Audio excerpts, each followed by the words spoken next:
Japan has this beautiful tournament series referred to as the Princess Cup. And a lot of rogue decks will come out of this tournament series, and it's a really cool thing to get the chance to take a look at and explore more of the interesting and forgotten archetypes that duelists actually enjoy playing. And it's a little bit different of a pace, considering the entire series is dedicated to female players. And there have been a lot of good things coming through here. This week we had Trickstars, Dino Mist, Shinobirds, which we're going to be profiling for you, Burning Abyss, Monarchs, Dark Magician. Yeah, you've got an entire piece of candy available to you for pretty much anything that you want. And these duelists all are participating in actually a really cool tournament series to have the chance to just kind of have fun. And it's really a good chance for these female duelists to get more acquainted amongst each other and have the chance to participate in duels. So it is, I would honestly like to see something like that in the TCG as well to kind of drive up numbers, but you know, we don't always get things to that degree until probably a couple years for later. You know, the duel series that we've got for the current TCG for Duelist and School, it's been a little bit of a success, a little bit hit or miss. You know, Yu-Gi-Oh's not really for kids much anymore, give or take how the game has kind of evolved over time, but you know, to each their own. So this list actually finished second at this particular Princess Cup, and I'll be real, Shinobirds with spirits, with Aratama and things like that, I love the concept and the idea between Aratama and Nikitama for what they can kind of do for the deck. Now, Aratama, if you don't know, of course, with all spirit clauses, during the end phase, if this card is normal summon, it gets to float back to your hand. And then when this card is normal flip summon, you can add a spirit monster from your deck to your hand. So you will have recurability in the form of searching. And then, of course, Nikitama over here actually will grant you an additional normal summon.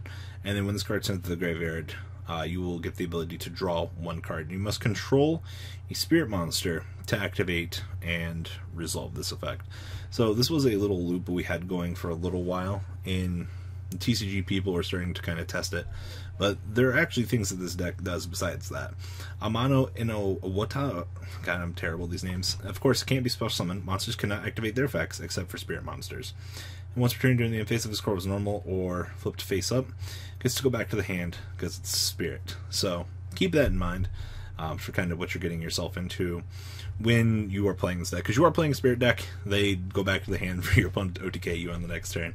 But nonetheless, a lot of spicy stuff going on with this list. So, 2 Amano Iwato, 2 Aratama, triple Ash Blossom, 1 Doggeron, 1 Godarla, 1 Gamma Seal, 2 Gamma Seal, triple Manju, 2 Maxi, triple Nikitama, 1 Glassbell, 1 Ice Switch, 2 Ice Switch, and 1 Snowbell. Nice little Wind Witch engine in here, because Crystal Wing value is good, right? And then 2 Shino Baron Peacock, and 2 Shino Baroness, along with 1 Kaiju Slumber, 1 Monster Reborn, triple Pre-Prep, 1 Shinobird Power Spot, and triple Shinobird Calling with 1 Super Poly, and triple Trade-In. Trap cards, 2 Heavy Storm Duster, 1 Aircurse Tech, 1 Jar of Avarice, and 1 Shinobird Salvation. Extra deck, Mud Dragon and Starving Venom Dragon, both for Super Poly targets to ensure that you have things that you can resolve. Crystal Wing and Winter Bell for your little Wind Witch engine. And then Utopia, Baguska, Utopia the Lightning, Akashic Magician, Borreload, Firewall, 2 Link Karibo, 1 Proxy Dragon, 1 Security Dragon, and 1 Skoldeat for the absurd combos. And then down here in the side deck, 1 Aratama, 1 Godarla, triple Ghost Ogre, 2 Grandicle, 1 Nikitama, 1 Swordsman of Revealing Light, 1 Baron and Baroness, of course, 2 Twin Twister, and 2 Urgent Ritual Art. Urgent Ritual Art's actually pretty cool, because if you control no ritual monsters, you get to banish 1 ritual spell card from your hand or graveyard, and this card's effect becomes that name. Typically, what this duelist was trying to do was ensure that we could resolve these. Now, what does this support actually do? You can ritual summon this card using Shinobird's Calling. Must be ritual summon, it can't be special summoned by other ways. Oh, my favorite clauses. If this card's ritual summon, you can return up to 3 monsters your opponent controls to the hand, and then you can special summon 1 level 4 or lower spirit monster from your hand, ignoring those summoning conditions. Hey, our Tama Tama, or, you know, skill drain guy up here. And then once returned during the end phase of this card, special summon this turn, return it to your hand. If you do, you get 2 Shinobird tokens, 15/15. You know what we're going to do with those tokens? These blue cards. And then, of course, Baroness. You can shuffle up to 3 spawn trap cards when it's summoned. And you can special summon a spirit from your hand, ignoring those summoning conditions. And during the end phase, you get those 2 Shinobird tokens. So, I do like how they do further grant you more creatures, which is actually really insane value. Now, Shinobird power spot. Spirit monster you control gain 500 attack and defense. It's not a field spell. If a face-up wind monster you control returns to your hand except during the end phase, you can add 1 ritual, or 1 spirit monster or ritual spell card from your deck to your hand. Ooh, these guys count as spirits, right? Yeah, that's really good value. And then the Shinobird calling. Basically, it doesn't grant you anything other, just you got to have the specific name for it. And then, of course, Shinobird Salvation. If a face-up spirit monster you control returns to your hand while this card's face-up on the field, you can target 1 card your opponent controls, destroy it. And when your opponent's monster declares an attack, you can banish 1 spirit monster from your graveyard to negate that attack. Then end the battle phase. This is some really good value here. Granted, we've had the discussion that trap cards aren't particularly that good anymore, but this is some insane value when you're looking at a deck like this, though, because you activate this on turn 2, you play a control game, you do what you need to do with your spirits. If your opponent has something they don't activate, well, congratulations. You get to punish them.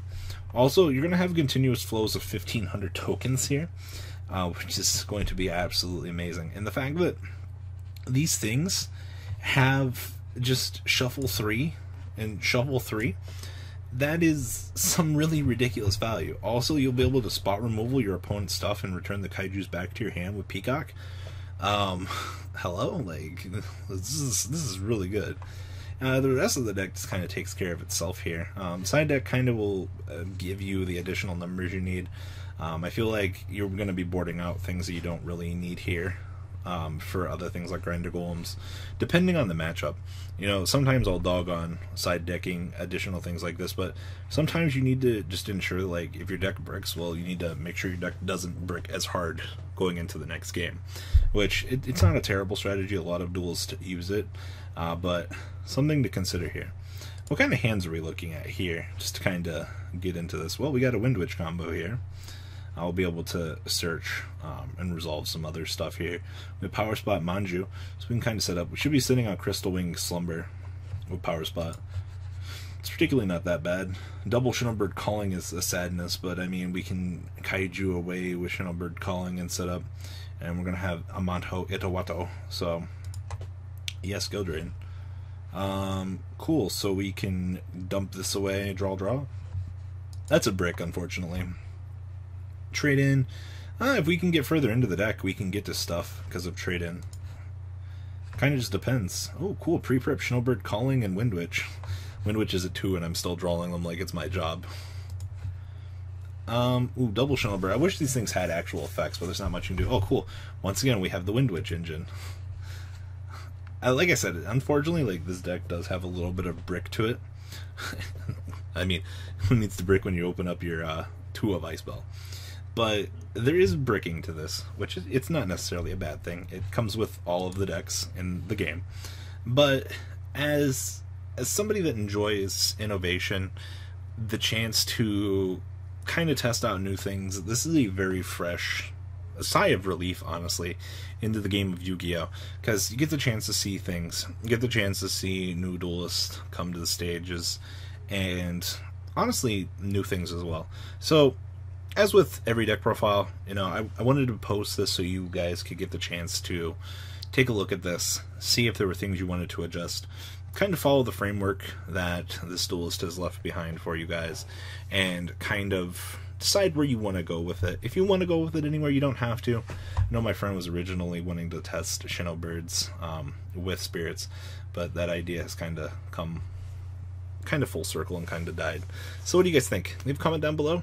Tell me what you guys think. If you guys do give this a test, please feel free to leave your results as well, because I'd like to hear how many people just get Shinobird and go, what the fuck just happened to me? So, alright guys, I'm out later.